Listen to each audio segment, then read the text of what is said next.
Hey everybody. I'm trying to get a little bit of that beautiful mountain. See that? Yeah, you see all those trailers too? Hi! Trying to get some of that mountain in the background. Is that to die for? So it's Friday and I have to be to work in an hour, 2 hours. And I was supposed to have my internet hooked up this morning, and of course, yeah. But I have to say that I got hacked. I got a text message from Craigslist and they said, you got a message, click here. Well, inadvertently it was a scam and they got all my information, so I had to change my phone number. I had to change everything. It's just been a real hassle, and now my internet won't be hooked up today. I'm just kind of pissed off about it. I even got up early after getting to bed really late. Talk about that later. Anyhow, I was thinking this week, and there are two types of nomads. There are nomads who don't like to be around anybody, and when they boondock, they like to be all by themselves in the middle of nowhere. Them and their dog, them and their RV, it doesn't matter. Hold on. Okay, I'm back. A good friend of mine got hired here, which is really cool. He's a volunteer too. So anyway, like I was saying, there are two types of nomads. There are those nomads that don't want to be by anybody, and there are nomads like me. Randy's in the background going, me. And there are nomads like me, and I am a people person. So I like to be around other people. Plus, being a single solo female out in the middle of nowhere, it's safer for me to be around a bunch of people. So I wanted to talk a little bit about that today. Does it mean just because you're a people person that you can't be a nomad? Because let me give you an example. When I met Randy, Randy was all by himself off the freeway, not even in the area where everybody was at. But that gave Randy an opportunity to be a quarter of a mile from anybody, and he could come visit us anytime he wanted. So he really wasn't alone in the middle of nowhere, but he was in the middle of nowhere. Now, we're the same place I'm talking about. I had at least eight RVs all around me, and not including what was up the hill and or across the street. There were 50 some at one time. I like that community. I like to be able to meet people, get to know people, love people. Because to me, friendships is what makes the world go round. A lover you could take and lose them in a week, but a friend you'll have a lifetime. And friendships are so important. And I'm not saying that those of you who like to be alone aren't social, because I have to tell you, my friend Randy is more social than I am. He just prefers to have alone time. Now, if you are parked with a group of people, and you want alone time, you just tell them, go away, be gone, leave me alone, or shut your door. I mean, you don't have to have company, and you don't park up each other's butts. You can see my neighbor here, where I'm parked. I mean, he's like maybe, I don't know, 100 feet away from me.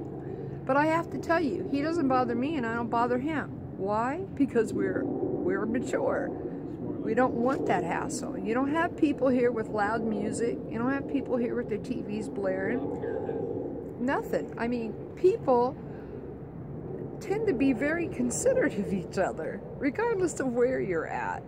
So I want you to know that just because you may be a social butterfly like moi, doesn't mean you can't be a nomad. It absolutely doesn't. I spent 2 places. I was at the Grand Canyon alone. I was there for 9 days. One of my tires got cut. And I was also up at Flagstaff for 10 days alone. Now, there were people around me, but there was a great distance, a quarter of a mile easy between us all. And I have to tell you, that month and a half that I spent all alone, it was okay, you know, but it wasn't enjoyable. When I went to Cottonwood and I was up at 1,000 Mile, I fell in love with it there.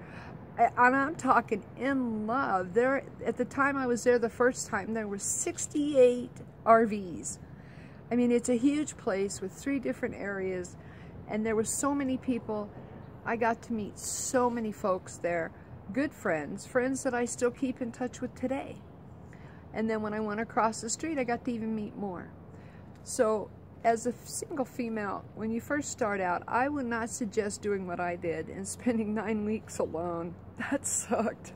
I have to tell you, I was glad to have my dog, although there were 2 times that she took off for a couple days at a time. But you know what? You hear noises, all kinds of stuff. So I'm just saying, when you want to go and be a nomad, research it. And when you hit the spots, like if you go to freecamp.com, I think it is, or net, they'll tell you how many rigs can fit in one place.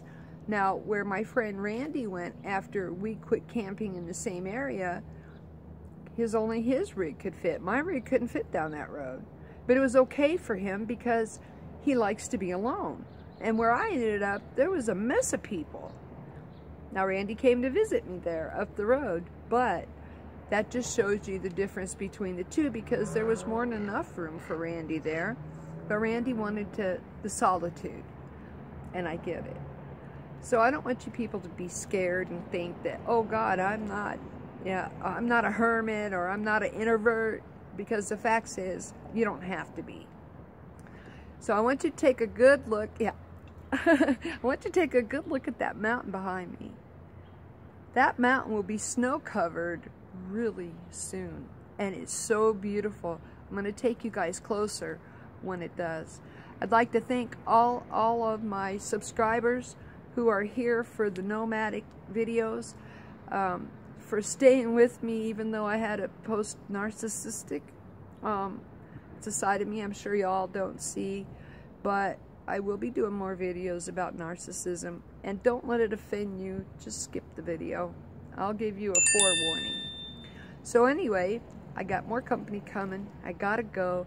Remember to love yourself, because if you don't love you, ain't nobody gonna love you. Bye-bye.